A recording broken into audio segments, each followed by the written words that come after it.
Hello friend, welcome to रूनिश GS point. दोस्तों, आज हम यहाँ पे परफेक्शन आईएएस का जो है 68वें बीपीएससी का टेस्ट सीरीज को सॉल्व करेंगे।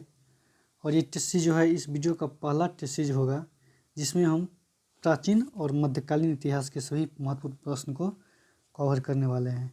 ये जो है ये सीरीज बी का जो है पहला टेस्ट सीरीज होगा। तो चलिए देखिए आज का पहला प्रश्न क्या है। दोस्तों, इनसे पहले हम कर देना चाहते हैं जो करेंट अफेयर्स का जो है सीरीज चला रहे हैं, उसमें टॉपिक वाइज बिहार का करेंट अफेयर्स, अगर उनको नहीं देखे हैं उन वीडियो को 3 वीडियो को अपलोड हो चुका है, तो डिस्क्रिप्शन में प्लेलिस्ट का लिंक है, देख लीजिएगा। और चैनल पे नए हैं तो चैनल को सब्सक्राइब कर लीजिएगा। तो चलिए देखिए आज का पहला प्रश्न क्या है। आज का पहला प्रश्न है, तोल्काप्पियम किसका नाम है। तो तोल्काप्पियम जो है दोस्तों, ये तमिल व्याकरण का एक पुस्तक है। तमिल व्याकरण पर आधारित एक पुस्तक है तोल्काप्पियम। ये जो है इसकी रचना जो है 3वीं शताब्दी ईसा पूर्व से लेकर 10वीं ईस्वी तक जो है बताया गया है। इसका रचना जो हुआ था तमिल व्याकरण तोल्काप्पियम का रचना। अगला प्रश्न देखिए। अगला प्रश्न है, 5वीं सदी के तमिल महाकाव्य शिल्पादिक्रम में किस नदी का स्तुति की गई, उल्लेख की गई। शिल्पादिक्रम में जो है किस नदी का उल्लेख की गई, तो इसमें जो है कावेरी नदी का उल्लेख किया गया है, जो कि तमिल और ये जो है दोस्तों शिल्पादिक्रम, ये तमिल साहित्य का जो है प्रथम महाकाव्य है जिसमें जो है कावेरी नदी का उल्लेख है शिल्पादिक्रम में। और यह देखिएगा, ये जो है शिल्पादिक्रम ये प्रेम कथा पर आधारित महाकाव्य है, जो कि ये संगमकालीन साहित्य का एक महाकाव्य है। और इसकी रचना जो है ये चेर शासक जो है सेन गुटरवन ने कि भाई जो है इलिंगो आदिल ने किया था इसकी रचना शिल्पादिक्रम की। अगला पॉइंट देखिए, अशोक के अभिलेख में निम्नलिखित शासकों में से किसका उल्लेख मिलता है। तो इसमें जो है चोल, पांड्या, चेर, सत्यपुत्र, इन सभी का जो है उल्लेख अशोक के अभिलेख में मिलता है, इन सभी शासकों का। अगला प्रश्न देखिए, निम्नलिखित में से किस राजवंश ने रोमन सम्राट अगस्टस के दरबार में राजदूत भेजे। तो ये जो है दोस्तों पांड्या जो है ये रोमन सम्राट अगस्टस के दरबार में जो है अपने राजदूत भेजे थे। और पांड्या राजवंश का विस्तार जो है दक्षिण भारत में मिलता है। पांड्या राजवंश का विस्तार मुख्यतः जो है दक्षिण भारत में मिलता है। और याद रखिएगा, रामायण, महाभारत और अर्थशास्त्र का उल्लेख जो है अशोक के अभिलेख के साथ साथ जो है ये रोमन यूनानी विवरणों में भी इसका उल्लेख मिलता है, जिसमें रामायण, महाभारत और अर्थशास्त्र का उल्लेख। अगला प्रश्न देखिए। अगला प्रश्न है, उरायूर प्रसिद्ध है। तो उरायूर जो है प्रसिद्ध है, ये प्राचीन काल में जो है सूती कपड़ा का व्यापार के लिए जो है ये उरायूर प्रसिद्ध था। और उरायूर जो है ये चोल की राजनीतिक सत्ता था, ये जो है चोल का राजधानिक सत्ता केंद्र था उरायूर। और ये जो है तमिलनाडु के चिरापल्ली में शहर में स्थित है उरायूर, ये देखिएगा। अगला प्रश्न देखिए, भास्कर नामक राजा द्वारा हर्षवर्धन को भेजे गए विभिन्न उपहारों का उल्लेख हर्षचरित में मिलता है। भास्कर किससे संबंधित है। तो भास्कर जो है ये असम का बर्मन राजवंश है। असम का जो है ये बर्मन राजवंश है। प्रश्न है, भास्कर नामक राजा द्वारा हर्षवर्धन को भेजे गए विभिन्न उपहारों का उल्लेख हर्षचरित में मिलता है। भास्कर किससे संबंधित है। तो भास्कर जो है असम का बर्मन राजवंश से संबंधित है। निम्नलिखित में से कौन सा एक काकतीय राज्य में अति महत्वपूर्ण समुद्र पतन था।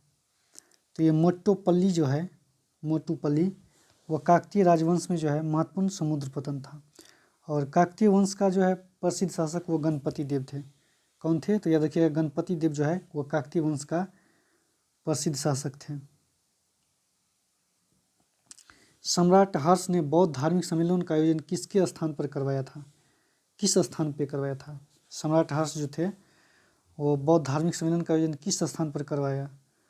तो इसने जो है दोस्तों याद रखिएगा प्रयाग में, कनौज में किया था। तो इस तरह इसका आंसर जो है 1 से अधिक हो जाएगा। उपयुक्त में से कोई नहीं और उपयुक्त में से 1 से अधिक, तो 1 से अधिक हो जाएगा, जहाँ पे कनौज में और प्रयाग में जो है सम्राट हर्षवर्धन ने बौद्ध सम्मेलन का आयोजन किए थे। और याद रखिएगा, ये जो है वर्धन राजवंश के शासक प्रभाकर वर्धन के पुत्र थे। ये सम्राट हर्ष जो है ये वर्धन राजवंश के शासक प्रभाकर वर्मन के पुत्र थे। अगला प्रश्न देखिए, निम्नलिखित में से किस चीनी यात्री ने बौद्ध शिक्षा केंद्र नालंदा की यात्रा की?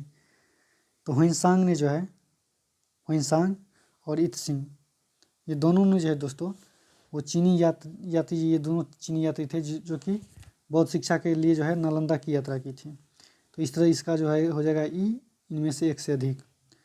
अगला प्रश्न देखिए, 10 नंबर प्रश्न, नालंदा विश्वविद्यालय की स्थापना किस गुप्त शासक द्वारा की गई थी?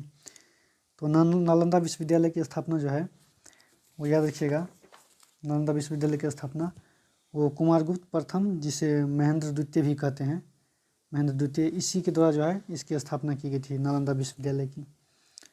और नालंदा विश्वविद्यालय को जो है दोस्तों वो ऑक्सफोर्ड ऑफ महायान कहा जाता है, क्योंकि यहाँ महायान शाखा का जो है इस विश्वविद्यालय में शिक्षा मिलता था अधिक, महायान शाखा का। अगला प्रश्न है, भारत के सांस्कृतिक इतिहास के संदर्भ में इतिवृत्तियों, राजवंशीय इतिहास हो तथा वीर गाथाओं का कंठस्थ करना निम्नलिखित में से किसका व्यवसाय था? तो ये जो दोस्तों ये मागध का, जिसे सूत भी कहा जाता था, मागध का जो है ये व्यवसाय था, जो भारत की जो है सांस्कृतिक इतिहास को इतिवृत्तियों, राजवंशीय तथा वीर गाथाओं की कंठस्थ कराए, ये काम जो था वो ये व्यवसाय का काम था, जो कि जिसे मागध या सूत कहा जाता था। अगला प्रश्न देखिए, चंद्रगुप्त मौर्य के संदर्भ में निम्नलिखित में से कौन सा कथन सही है? तो चंद्रगुप्त मौर्य जो है दोस्तों वो इनमें से सभी जो है, चंद्रगुप्त मौर्य के बारे में इनमें से सभी सत्य है। चंद्रगुप्त मौर्य का शासनकाल जो था वो 375 से 414 ईस्वी था, 375 से 414 ईस्वी था। चंद्रगुप्त द्वितीय का जो है कार्यकाल जो था वो 375 से 414 ईस्वी था। और यह देखिएगा, ये जो है चंद्रगुप्त द्वितीय गुप्त वंश का सर्वाधिक शक्तिशाली और महानतम शासक था। ये सभी जो इसके बारे में सही है। उसके काल में गुप्त साम्राज्य उत्कर्ष के शिखर पर पहुंचा, ये बिल्कुल सही है। उसने उज्जैन को द्वितीय राजधानी बनाई, ये भी सही है। उसके काल में यात्री हुइनसांग भारत आया था, हुइनसांग यात्री जो था वो भारत आया था इसी के काल में, चंद्रगुप्त द्वितीय काल में। और चंद्रगुप्त द्वितीय ने ही विक्रमादित्य की उपाधि धारण की थी। गुप्त काल में राज्य के वर्गीकरण के संदर्भ में निम्नलिखित में से कौन सा बढ़ते हुए अनुक्रम में सही है? तो ग्राम को से ऊपर जो है विथिया होता था, और विथिया से ऊपर विश्व से ऊपर भुक्ति, और भुक्ति से ऊपर राज्य। तो इस तरह इसका आंसर बी हो जाएगा। गुप्त काल में राज्यों का वर्गीकरण होता था इस क्रम में। अगला प्रश्न देखिए, गुप्त काल में जारी की गई स्वर्ण मुद्राओं को निम्नलिखित में से किस नाम से पुकारा जाता था? तो गुप्त काल में जारी की गई स्वर्ण मुद्रा को जो है दिनार के नाम से पुकारा जाता था। स्वर्ण मुद्रा जो है दोस्तों वो कुषाण वंश की तुलना में गुप्तकालीन स्वर्ण सिक्कों में सोना की मात्रा जो है बहुत कम रहते थे। स्वर्ण मुद्रा जो है वो कुषाण वंश की तुलना में जो गुप्त काल में स्वर्ण मुद्रा का जो है स्वर्ण मुद्रा चला, लेकिन वो जो है गुप्तकालीन स्वर्ण मुद्रा से कम रहते थे। और प्राचीन भारत में जो है सोने के सिक्के जो है हिंदी यवन ने चलाया था। प्राचीन भारत में जो है सोने के सिक्के हिंदी यवन ने, जबकि शुद्ध सोने के सिक्के कुषाण वंश ने चलाया था। अगला प्रश्न देखिए, निम्नलिखित में से किस राजवंश ने वर्ष को 12 चंद्रमास में विभाजित किया था? तो वर्ष को जो है 12 चंद्रमास में विभाजित करने वाला जो शासक था वो माठर थे, माठर राजवंश। माठर राजवंश ने जो है माठर राजवंश ने 12 चंद्रमास में विभाजित किया वर्ष को। और ये माठर जो थे दोस्तों, माठर वंश, इसका इतिहास जो है उड़ीसा से संबंधित है। माठर वंश का इतिहास जो है ये उड़ीसा से संबंधित है। ये उड़ीसा राज्य में रहते थे, और इसने जो है 498 में कलिंग पर अधिकार किया था। माठर वंश ने जो है 498 ईस्वी में कलिंग पर अधिकार किया था, माठर वंश ने। अगला प्रश्न देखिए, निम्नलिखित में से किसकी देखभाल में अग्रहारिक नामक अधिकारी करता था? किसकी देखभाल जो है अग्रहारिक नामक जो है अधिकारी करता था? तो धार्मिक न्यास का देखभाल वो अग्रहारिक नामक अधिकारी करते थे। और ये कर्म धार्मिक अनुष्ठानों का जो है में लगे ब्राह्मण को जो है और भरण पोषण करता था। इसका कार्य था, अग्रही का कार्य था वो धार्मिक कार्य में जो लगे रहते थे ब्राह्मण, उनको जो है भरण पोषण करना इनका काम था। अगला प्रश्न देखिए, अगला प्रश्न, पूर्वी भारत में निम्नलिखित में से किस काल को रचनात्मक काल कहा गया? पूर्वी भारत में निम्नलिखित में से किस काल को जो है रचनात्मक काल कहा गया? तो 4वीं शताब्दी से लेकर 7वीं सदी को जो है रचनात्मक काल कहा गया पूर्वी भारत में। अगला प्रश्न देखिए, प्राचीन भारत में विष्टि पद संदर्भित है। तो प्राचीन काल में जो है विष्टि पद जो है ये प्लात शर्म से संबंधित है। निम्नलिखित में से किसने प्राचीन भारत में सर्वप्रथम आक्रमण किया था? तो प्राचीन भारत में जो है सर्वप्रथम आक्रमण करने वाले ये यूनानी थे। कौन थे? यूनानी। यूनानी के बाद जो है शक ने आक्रमण किया था। उसके बाद जो है शक के बाद जो है पल्लव ने आक्रमण किया था। पल्लव के बाद जो है कुषाण ने आक्रमण किया था। अगला प्रश्न देखिए, निम्नलिखित में से किस शासक ने प्रसिद्ध सुदर्शन झील का जीर्णोद्धार कराया? तो सुदर्शन झील का जीर्णोद्धार जो है ये रुद्रदामन प्रथम ने कराया था। रुद्रदामन प्रथम ने जो है प्रसिद्ध सुदर्शन झील का जीर्णोद्धार करवाया था। और इसका निर्माण जो है चंद्रगुप्त मौर्य का जो आदेश के अनुसार गिरनार के जो राज्यपाल थे वो पुष्यगुप्त 22, उसी ने जो है सुदर्शन झील का निर्माण कराया था। जो कि चंद्रगुप्त मौर्य का राज्यपाल था, वो गिरनार के राज्यपाल थे। अगला प्रश्न देखिए,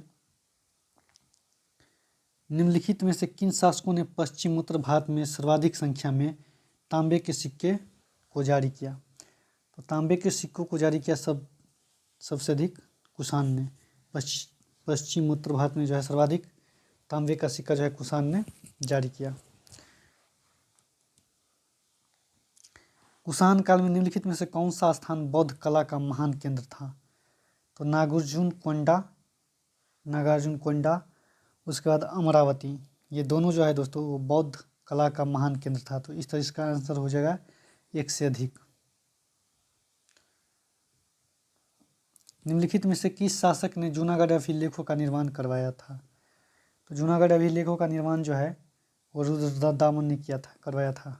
रुद्रदामन ने जो है जूनागढ़ अभिलेखों का निर्माण करवाया था। निम्नलिखित में से किस राजा के सिक्कों पर जहाज का चित्र अंकित है? तो ये जो है यज्ञश्री सतकर्णी के जो है सिक्के पे जहाज का चित्र अंकित है। ये यज्ञश्री सतकर्णी जो थे वह सातवाहन राजा थे। निम्नलिखित में से किसका प्रशासक गौलमिक कहलाता था? तो गौलमिक जो है ये ग्रामीण क्षेत्र का प्रशासक गौलमिक कहलाता था। निम्नलिखित में से किस शासक ने शून्य को अनूठा ब्राह्मण कहा? तो शून्य का अनूठा ब्राह्मण ये गौतमी पुत्र सतकर्णी ने शून्य का अनूठा ब्राह्मण कहा। उनके अभिलेखों न केवल पश्चिमोत्तर भारत और सिंधु में ही बल्कि मथुरा, श्रावस्ती, कौशाम्बी और वाराणसी तक पाए जाते हैं। उपयुक्त कथन किस राजवंश के भौगोलिक विस्तार की ओर संकेत करता है? तो ये जो है कुषाण वंश की भौगोलिक विस्तार की ओर संकेत करता है कि पश्चिमोत्तर भारत में सिंधु ही नहीं बल्कि मथुरा, श्रावस्ती, कौशाम्बी, वाराणसी तक जो है इनका भौगोलिक विस्तार पाया जाता है कुषाण राजवंश का। और कुषाण वंश की स्थापना वो कुजुल कड़फिसस ने किया था। कुषाण राजवंश की स्थापना याद रखिएगा कुजुल कड़फिसस ने किया था। जबकि इनका भाई जो है भीम कड़फिसस, उसने भारत में सोने के सिक्के जारी किए थे।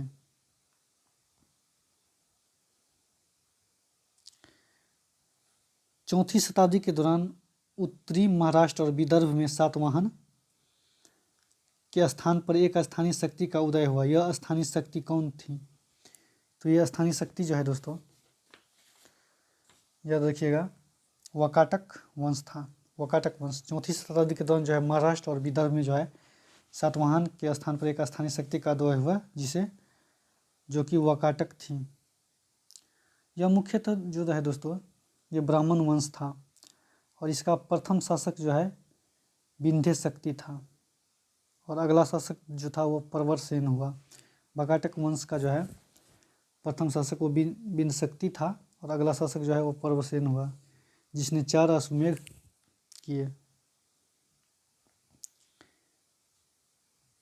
इरिथ्रियन एक यूनानी नाम था जिसका प्रयोग किया जाता था। तो लाल सागर के लिए जो है इरिथ्रियन का प्रयोग किया जाता था।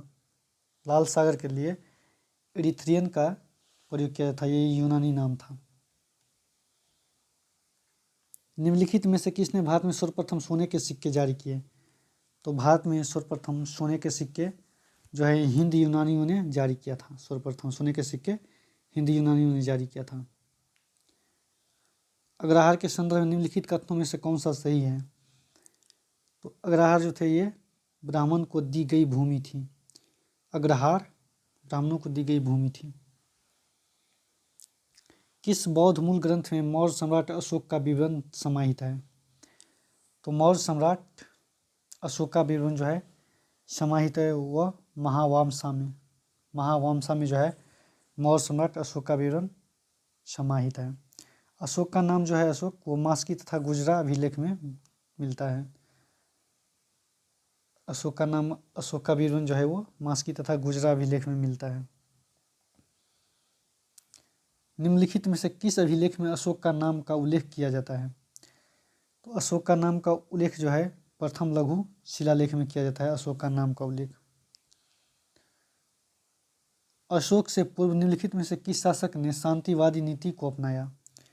तो इनसे जो पहले है अखनातून ने जो है शांतिवादी नीति को अपनाया। अशोक से पूर्व ये अखनातून शासक थे जिसने शांतिवादी नीति को अपनाया। 14वीं सदी में मिस्र का ये शासक थे। 14वीं सदी के जो है मिस्र का शासक थे अखनातून। अगला प्रश्न देखिए, निम्नलिखित में से कौन अंतिम मौर्य सम्राट था? तो अंतिम मौर्य सम्राट याद रखिएगा ये वृहदर्थ थे। वृहदर्थ जो थे वो अंतिम मौर्य सम्राट था। ब्राह्मी और खरोष्टी लिपियों को किसने पढ़ा? तो ब्राह्मी और खरोष्टी लिपियों को जो है ये जेम्स प्रिंसेप ने पढ़ा। जेम्स प्रिंसेप ने जो है ब्राह्मी और खरोष्टी लिपियों को जेम्स प्रिंसेप ने पढ़ा। अगला प्रश्न देखिए, मौर्य प्रशासन के संदर्भ में सन्निधाता का पद संबंधित है। तो सन्निधाता का पद जो है ये राजकीय कोष एवं भंडार गृह का मुख्य संरक्षक ये सन्निधाता का पद था मौर्य प्रशासन में। निगाली सागर लघु स्तंभ लेख का संबंध किस धर्म से है? तो इसका संबंध जो है दोस्तों निगाली सागर ये बौद्ध धर्म से संबंधित है। निगाली सागर लघु स्तंभ का लेख का संबंध जो है बौद्ध धर्म से संबंधित है। और ये जो है लघु स्तंभ लेख निगाली सागर लघु स्तंभ लेख ये जो है नेपाल के तराई क्षेत्र में स्थित है। नेपाल के तराई क्षेत्र में निगाली सागर लघु स्तंभ लेख स्थित है। अगला प्रश्न देखिए, निम्नलिखित नगरों में से किस एक नगर का संबंध महावीर से नहीं है? तो ये वैशाली का लुम्बिनी का संबंध जो है महावीर से नहीं है। बाकी वैशाली, चंपा, पावापुरी का संबंध जो है महावीर स्वामी से संबंधित है। और ये लुम्बिनी जो है ये महात्मा बुद्ध को यहाँ पे जन्म हुआ था लुम्बिनी में। उत्तर वैदिक काल में द्विज किस संदर्भ में प्रयुक्त होता था? तो उत्तर वैदिक काल में द्विज जो शब्द जो है ये उच्च वर्ण के लिए प्रयुक्त होते थे। निम्नलिखित में से कौन से शासक ने बोधगया में बोधि वृक्ष को काट दिया था? तो ये शशांक ने जो है बोधगया में बोधि वृक्ष को काट दिया था। ये जो है शशांक जो थे दोस्तों वो बंगाल का हिंदू गौर शासक था। बंगाल का हिंदू गौर शासक था और ये हिंदू धर्म को मानता था। यह बौद्ध धर्म का जो है कट्टर दुश्मन था। शशांक जो था वो बौद्ध धर्म का कट्टर दुश्मन था। ये हिंदू गौर शासक था बंगाल का। निम्नलिखित में से किस दर्शन के प्रवर्तक कपिल मनु है? तो कपिल मुनि जो है दोस्तों कपिल मुनि जो है याद रखिएगा ये सांख्य दर्शन के प्रवर्तक है कपिल मुनि। इसमें बताया गया है कि मानव जीवन का प्रकृति द्वारा जो है रूपांतरित होता है। शक्ति जो है मानव जीवन की शक्ति जो है इसमें बताया गया कि मानव का जीवन जो है प्रकृति की शक्ति द्वारा रूपांतरित होता है। मानव का जीवन प्रकृति की शक्ति द्वारा जो है रूपांतरित होता है, सांख्य दर्शन में बताया गया है कपिल मुनि के द्वारा। निम्नलिखित में किसके लिए श्रमण शब्द का प्रयोग किया जाता था? तो श्रमण शब्द का प्रयोग ऐसे व्यक्ति जिन्होंने सांसारिक जीवन को त्याग दिया उसके लिए जो है श्रमण शब्द का प्रयोग किया जाता था। बौद्ध धर्म में वैशाख संबंधित है, वैशाख नहीं होगा दोस्तों, वैशाख होगा, वैशाख होगा। बौद्ध धर्म में वैशाख संबंधित है तो बुद्ध जयंती से, इस दिन जो है महात्मा बुद्ध को जन्म हुआ था। वैशाख, वैशाख होगा, वैशाख नहीं होगा, वैशाख होगा। निम्नलिखित जनपदों में किसने सबसे पहले युद्ध में हाथियों का प्रयोग बड़े पैमाने पर किया था? तो मगध का राजा ने सबसे पहले जो है युद्ध में हाथियों का प्रयोग बड़े पैमाने पे किया था, मगध राजाओं द्वारा, याद रखिएगा। आरंभिक बौद्ध ग्रंथ सूत पिटक के अनुसार आनंद वनंद और सुखदा किसे कहा जाता है? आरंभिक बौद्ध ग्रंथ सूत पिटक के अनुसार जो है आनंद वनंद और सुखदा किसे कहा जाता है? तो ये जो है दोस्तों पशु को जो है आनंद वनंद के अनुसार सुखदा कहा जाता है। अगला प्रश्न देखिए, निम्नलिखित में से कौन महाजनपद नहीं है? तो पुहार जो है दोस्तों ये महाजनपद नहीं है, बाकी मगध पंचाल गंधार ये सभी जो है महाजनपद है। मगध पंचाल गंधार ये महाजनपद है, ये पुहार जो है ये महाजनपद नहीं है। ये जो है दक्षिण भारत का एक चोल राजवंश का एक भाग है पुहार। भारतीय उपमहाद्वीप में लौह का सर्वप्रथम साहित्यिक संदर्भ किसमें मिलता है?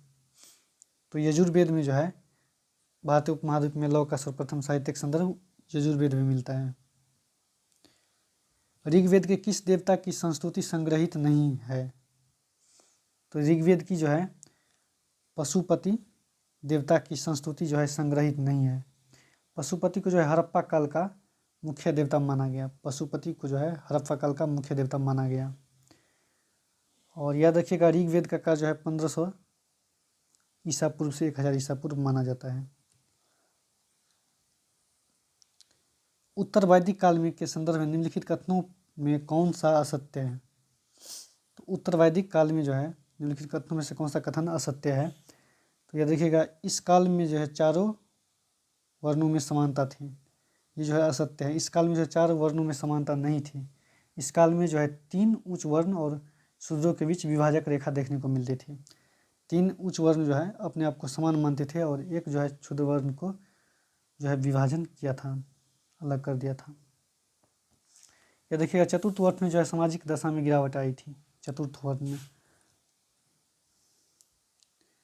वैदिक काल के राजनीतिक संगठन को बढ़ते क्रम में व्यवस्थित कीजिए। वैदिक काल में जो है राजनीतिक संगठन कैसी थी उसको व्यवस्थित कीजिए। तो इसमें जो है पहले कुल के बाद ग्राम होता था, ग्राम के बाद विश्व को जन कहा, कुल मिल के ग्राम का निर्माण किया और ग्राम मिलकर विश्व का और विश्व मिलकर जन का और जन मिलकर राष्ट्र का निर्माण किया। ये वैदिक काल का राजनीतिक संगठन का बढ़ते क्रम है। वैदिक काल में दुहित्री निम्नलिखित में से किसके लिए प्रयुक्त हुआ? वैदिक काल में जो है दुहित्री शब्द जो है निम्नलिखित में से किसके लिए प्रसिद्ध हुआ, किसके लिए प्रयुक्त हुआ? तो ये बेटी के लिए। बेटी का कार्य जो था वो वैदिक काल में जो है गाय से दूध निकालना, जिसे दुहित्री कहा जाता, इस शब्द के लिए बेटी के लिए प्रयोग किया जाता था। बेटी का कार्य था जो वैदिक काल में गाय से दूध निकालना। अगला प्रश्न देखिए, हड़प्पा स्थल कोटिजी उस सभ्यता के निम्नलिखित में से किस प्रमुख स्थल के समीप है? तो ये जो है दोस्तों ये मोहनजोदड़ो के समीप है। हड़प्पा स्थल कोटिजी जो है ये मोहनजोदड़ो के स्थल के समीप है। और याद रखिएगा कोटिजी इसकी स्थापना जो है खुदाई 1955 में, सॉरी दोस्तों स्थापना नहीं होगा, कोटिजी की खुदाई जो है 1955 में फजल अहमद खान ने कराई थी। खुदाई 1955 में फजल अहमद खान ने कराई थी, 1955 में, याद रखिएगा। The story of Indian archaeology किसकी पुस्तक है? तो ये पुस्तक जो है एस एन राय की है, जिसे सुरेंद्र नाथ राय कहा जाता है। इसकी पुस्तक the story of Indian archaeology है। सिंधु सभ्यता में धान्य कोठार अवस्थित है। सिंधु सभ्यता में धान्य कोठार अवस्थित है, जो है हड़प्पा में अवस्थित है। हड़प्पा में जो है धान्य कोठार अवस्थित है। प्राचीन भारत में, सॉरी दोस्तों एक मिनट, प्राचीन भारत में मेहरगढ़ क्या है? तो प्राचीन भारत में जो है मेहरगढ़, ये बोलन घाटी में एक नौपासनिक स्थल है। प्राचीन भारत में जो है मेहरगढ़, ये बोलन घाटी में एक नौपासनिक स्थल है। यहाँ से नौपाषण काल का वस्तु प्राप्त हुई है। और ये जो है पाकिस्तान के बलूचिस्तान प्रांत में जो है बोलन नदी के किनारे स्थित एक स्थान है मेहरगढ़, जो कि बोलन घाटी की नदी स्थित है।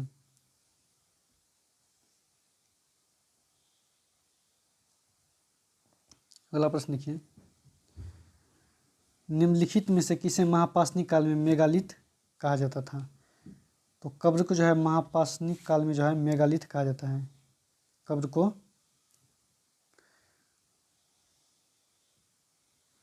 निम्नलिखित में से किसे महापाषाण काल में जो है मेगालिथ कहा जाता था? तो कब्र को जो है महापाषाण काल में मेगालिथ कहा जाता था। याद रखिएगा दोस्तों, महापाषाणिक काल में मेगालिथ कहा जाता था कब्र को। और इस कब्र में जो है दोस्तों मिट्टी के बर्तन में जो है सब हथियार और औजार आदि को जो है दफनाया जाता था। महापाषाणिक काल में मेगालिथ कहा जाता है, जहाँ पे जो है मिट्टी के बर्तन में जो है आदमी के लाश को जो है रख दिया जाता था। उसमें सोना चांदी, उसके बाद जो है हथियार, ये सब रख दिया जाता। ऊपर से जो है पत्थर से ढक दिए जाते थे, बड़े बड़े पत्थर से। अगला प्रश्न देखिए, निम्नलिखित में से कौन सी लिपियां अशोक के अभिलेखों में प्रयुक्त हुई हैं? तो अशोक के अभिलेखों में जो है ब्राह्मणी, प्राकृति और अरमाइक, इनमें एक से अधिक जो है इसका आंसर हो जाएगा। इनमें एक से अधिक अशोक के अभिलेखों में जो है ब्राह्मणी और अरमाइक और प्राकृतिक जो है प्रयुक्त होती थी, जिसमें जो है अधिकांश तो जो है ब्राह्मणी और प्राकृति जो है अभिलेख में प्रयुक्त होती थी। उसके बाद जो है अफगानिस्तान से प्राप्त अरमाइक में भी थोड़ा मोड़ा जो है प्रयुक्त होता था। अगला प्रश्न है, निम्नलिखित में से किस काल में सर्वप्रथम कृषि उत्पादन शुरू हुआ? तो कृषि उत्पादन जो है दोस्तों वो नवपाषाण काल में जो है सर्वप्रथम शुरू हुआ, नवपाषाण काल में। और नवपाषाण काल को ही खाद्य उत्पादक काल कहा जाता है।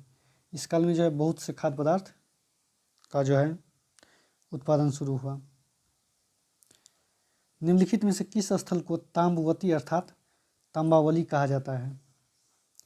तो तांबावली कहा जाता है। तो आहार को जो है, आहार स्थल को जो है ताम्बवती अर्थात तांबावली कहा जाता है आहार को। आहार के लोगों को जो है दोस्तों तांबा पास में मिलने के कारण धातु की जानकारी बहुत थी। आहार के लोगों को जो है तांबा जो है मिलता था, इसकी जानकारी उसके पास थी, इसी के कारण उसे आहार कहा जाता था। रेशम बुनकरों की श्रेणी का उल्लेख निम्नलिखित में से किस अभिलेख में मिलता है? तो मंदसौर अभिलेख में जो है रेशम बुनकरों की जो है श्रेणी का उल्लेख जो है ये मंदसौर अभिलेख में मिलता है। और मंदसौर अभिलेख जो है ये मध्य प्रदेश में है। निम्नलिखित में से कौन सी रचनाएं हर्ष द्वारा रचित मानी जाती है? तो हर्ष द्वारा रचित ये प्रिय दर्शिका, रत्नावली और नागानंद, ये तीनों जो है दोस्तों ये हर्ष द्वारा रचित मानी जाती हैं। तो इनमें से एक से अधिक हो जाएगा, ई आंसर हो जाएगा। इनमें से एक से अधिक रचनाएं जो है ये हर्ष द्वारा मानी जाती है, प्रियदर्शिका, नागानंद और रत्नावली। और ये हर्षचरित जो है ये वान भट्ट द्वारा जो है रचित है। वान भट्ट द्वारा जो है ये हर्षचरित रचित है। निम्नलिखित में से किस वंश को पितृभक्त वंश भी कहते हैं? निम्नलिखित में से किस वंश को पितृभक्त वंश कहते हैं? तो याद रखिएगा माठर वंश को जो है पितृभक्त वंश कहते हैं। इस वंश का राजा जो है इस वंश का राज जो है वो कृष्णा नदी से लेकर महानदी के बीच जो है फैला था, माठर वंश का राज। और ये महेंद्र पर्वत के क्षेत्र में जो है मतेनु योग नाम का जो है एक नया जिला बनवाया था। माठर वंश ने। अगला प्रश्न देखिए, सातवाहन काल के चैत्य और बिहार के संदर्भ में निम्नलिखित में कथनों में कौन सा सत्य है? तो इसमें जो है दोस्तों ये सभी जो है सत्य है। सातवाहन के चैत्य और बिहार के संदर्भ में ये कथन में सभी सही। चैत्य अनेक स्तंभों पर खड़ा हॉल के समान होता था तथा बिहार के केंद्रीय शाला होती थी, ये बिल्कुल सही है। सर्वाधिक प्रसिद्ध बिहार कार्ले का है जो कि दक्षिण दक्कन में स्थित है, ये भी सही है। चैत्य बौद्ध के मंदिर होते थे, ये भी सही है। बिहार में बौद्ध भिक्षुओं का निवास स्थान होता था, ये भी सही है। सातवाहन काल में चैत्य और बिहार के संदर्भ में ये सभी कथन सही है। इस तरह इसका आंसर जो है ई हो जाएगा। अगला प्रश्न देखिए, भारत पर मध्य एशियाई आक्रमणों के संदर्भ में निम्नलिखित में से कौन सा सही कालानुसार है? कालानुक्रम सही है। तो इसमें जो है सबसे पहले यूनानी ने आक्रमण किया था, यूनानी के बाद शक ने आक्रमण किया था, उसके बाद पल्लव ने, उसके बाद कुषाण ने जो है भारत पर मध्य एशियाई ने आक्रमण किया था। मौर्य काल में प्रचलित संस्था एवं संचार निम्नलिखित में से किससे संबंधित है? संस्था एवं संचार, तो याद रखिएगा मौर्य काल में जो है संस्था एवं संचार जो है वो गुप्तचर व्यवस्था से संबंधित है, गुप्तचर व्यवस्था से। यही दोनों जो है गुप्तचर व्यवस्था से संबंधित थे मौर्य काल में। कौटिल्य ने किस राजमार्ग की मौर्यकालीन अर्थव्यवस्था के लिए सर्वाधिक उपयोग बताया? कौटिल्य ने जो है किस राजमार्ग को जो है मौर्यकालीन अर्थव्यवस्था के लिए सर्वाधिक उपयुक्त बताया? तो ये प्रतिष्ठान श्रावस्ती राजमार्ग को जो है कौटिल्य ने जो है अर्थव्यवस्था के लिए सर्वाधिक उपयोग बताया, क्योंकि जो है दक्षिण भारत का जो है जितना भी बहुमूल्य व्यापार होता था इसी मार्ग से होता था, जिसमें मुक्ता, हीरा, सोना, शंख ये सभी जो है इन्हीं मार्गों से आता था। इसलिए जो है कौटिल्य ने जो है इसको जो है प्रतिष्ठान श्रावस्ती राजमार्ग को जो है अर्थव्यवस्था का सर्वाधिक उपयोगी माना। सातवाहन वंश की राजधानी जो थी दोस्तों वो प्रतिष्ठान ही थी, और यह महाराष्ट्र के जो है होशंगाबाद जिले में है, याद रखिएगा। अगला पॉइंट देखिए, फिरोज शाह तुगलक द्वारा अशोक के निम्नलिखित स्तंभ में से किसको उसके मूल स्थान से हटाकर दिल्ली मंगवाया था? तो मेरठ स्तंभ और टोपरा स्तंभ अभिलेख को जो है फिरोज शाह तुगलक द्वारा जो है मूल स्थान से हटाकर दिल्ली मंगवाया गया था, फिरोज शाह तुगलक द्वारा मेरठ स्तंभ लेख को और टोपरा स्तंभ लेख को। अगला प्रश्न देखिए, चतुरानंद निम्नलिखित में से किस सिद्धांत से संबंधित है? तो चतुरानंद जो है ये जैन सिद्धांत से संबंधित है, जिसमें विद्या, आहार, औषधि और आश्रम का दान शामिल है। चतुरानंद में ये जो है जैन साहित्य से संबंधित है। अगला प्रश्न देखिए, कूटागर शालाओं का संबंध निम्नलिखित में से किससे है? तो कूटागर शालाओं का संबंध जो है दोस्तों वो वाद विवाद से संबंधित बौद्ध स्थल, वाद विवाद से संबंधित बौद्ध स्थल से जो है कूटागर शालाओं का संबंध है। अगला प्रश्न देखिए, भारत निम्नलिखित के आने का सही कालानुक्रम, भारत में निम्नलिखित के आने का सही कालानुक्रम क्या है? तो भारत में जो है सबसे पहले नगर संस्कृति, उसके बाद लोहे का हल, लोहे का हल के बाद पंचमार्क, पंचमार्क के बाद जो है सोने के सिक्के, ये सभी जो है भारत में आने का सही क्रम है। अगला प्रश्न देखिए, निम्नलिखित में से शेट्टी शब्द किस वर्ण के लिए प्रयुक्त होता था? तो शेट्टी शब्द जो है ये शेट्टी शब्द जो है निम्नलिखित में से दोस्तों निम्नलिखित में से शेट्टी शब्द किस वर्ण के लिए प्रयुक्त होता था? तो ये 22 के लिए जो है शेट्टी शब्द प्रयुक्त होता था। 22 में वणिक जो व्यापार करते थे उसे 22 कहा जाता था। वे वणिक जो व्यापार करते थे उसे 22 कहा जाता था। अगला प्रश्न देखिए, निम्नलिखित राज्यों में किसका संबंध बुद्ध के जीवन से था? तो बुद्ध के जीवन से जो है दोस्तों कौशल और मगध का संबंध जो है बुद्ध के जीवन से था। कौशल में जो है प्रचार बौद्ध धर्म का प्रचार प्रसार किया जाता था, और महात्मा बुद्ध को जो है मगध के गया में ज्ञान की प्राप्ति हुई थी। ये दोनों स्थल जो है बुद्ध के जीवन से संबंधित है, तो इस तरह इसका आंसर 1 से अधिक हो जाएगा, ये होगा। अगला है, इनमें से कौन सा बुद्ध की माँ थी? तो महामाया जो थी वो बुद्ध की माँ थी। तो वीडियो लंबा हो जाएगा दोस्तों, इसलिए आज का सेशन यहीं तक। अगर वीडियो अच्छा लगे तो प्लीज़ लाइक कीजिए और अपने फ्रेंड को शेयर कीजिए, और चैनल पे नए हैं तो चैनल को सब्सक्राइब कर लीजिए, नए वीडियो के नोटिफिकेशन मिलता रहेगा। थैंक यू दोस्तों।